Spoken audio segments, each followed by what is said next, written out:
Magandang araw po sa inyong lahat, at isa na namang, panibagong araw ng pakikipagsapalaran sa kalsada. Guys, mga ka-JL, nandito po tayo ngayon sa, Laguna sa may, Calamba at, pumunta tayo dito sa office ng ating regional, office, sa Calamba, Laguna. Kasi may kasama tayong, doktor at saka yung kasama niya, dalawa dalawa yung kasama natin.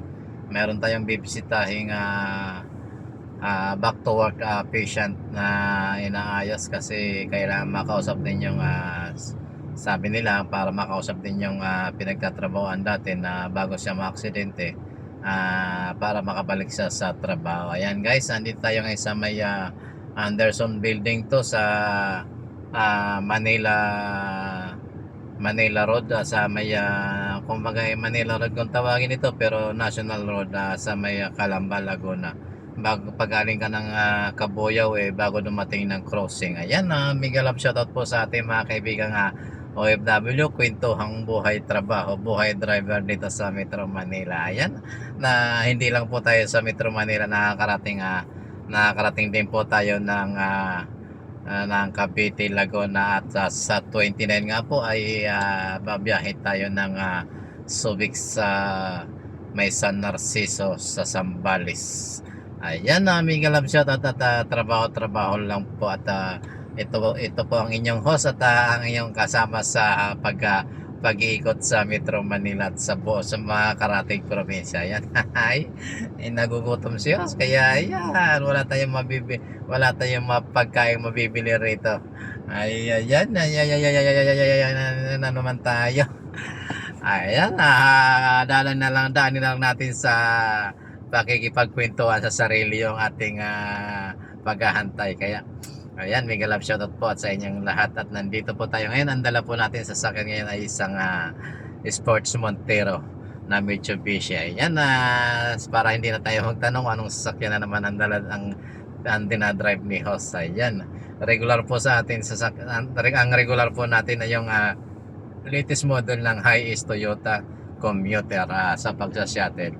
Pero sa mga ganito po kasi mayroon tayong mga tinatawag na office order, kaya kung ano po nakalagay sa office order na sasakyan na yung po ang gagamitin natin na para kung ano man mangyari sa pag-travel natin, hindi tayo mananagot sa problema na mangyayari. Yan, sana wala naman po mangyaring problema at, harinawa pa gabayan ng Panginoon sa paglalakbay. Ayan, shoutout po sa inyong lahat at, good morning po.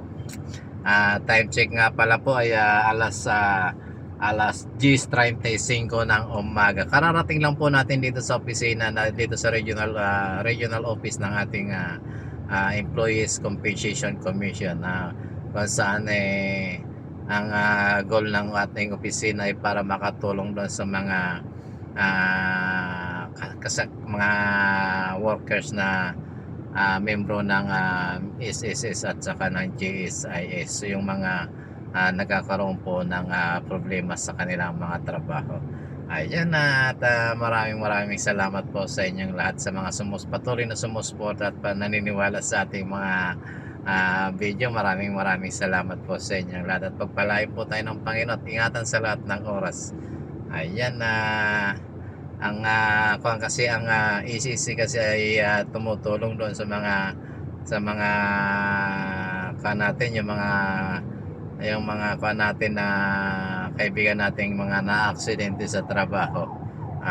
Basta related work po yung, pagkaka-aksidente, mayroon po silang matatanggap sa Employees Compensation Commission. Ayan, ano nga ba yung Employees Compensation Commission, na tingnan nyo na lang po sa, aming website or makipag-usap po kayo sa aming mga kasamahan sa, aming FB page at, doon nyo po malalaman kung ano ba itong Employees Compensation Commission. At ang po dito, kailangan po at least member po kayo ng SSS, at least, 1 month or, basta nakapaghulog na po kayo at, miyembro na po kayo, mayroon po kayong makukuhang, benepisyo sa aming opisina. Ayan, makipag-ugnayan lamang po kayo sa mga, aming mga kasamahan doon sa opisina at hanapin nyo po ang ECC FB page or ang aming website na ecc.gov.ph. Ayan, maraming salamat po sa inyong pagtitiwala. Shout out po sa ating mga kaibigan dyan sa Kuwait, sa mga OFW na ating mga minamahal na mga kaibigan dyan. Ingat po kayo sa inyong pang-araw-araw na ginagawa. Ayan. Doon naman po sa mga kaibigan po nating Marites at yung mga kapitbahay natin. Good morning kaibigan, good morning. Kumusta na yung pinagkikwentuhan natin dyan, yung mga buhay ng may buhay. Ingat po tayo at baka tayo ayan, maraming salamat po at sabi nga nila tawa na kailangan natin laging masaya para sa kinabukasan at laging masaya para hindi tayo tatanda kagad. Ayan na si Os nga medyo may edad na pero sabi nga nila matanda na tayo sa edad lang yon, hindi po sa itsura. Ayan na, shout out po sa inyo lahat. Andito na po tayo ngayon sa andito po tayo ngayon sa may Calamba, Laguna. Ayan, maraming salamat po. Anyway, maraming salamat po sa inyong lahat at ingatan niyo po ang inyong sarili at lagi po tayo matiwala sa Panginoon. Keep praying po at maraming salamat po. Bye-bye! Bye-bye!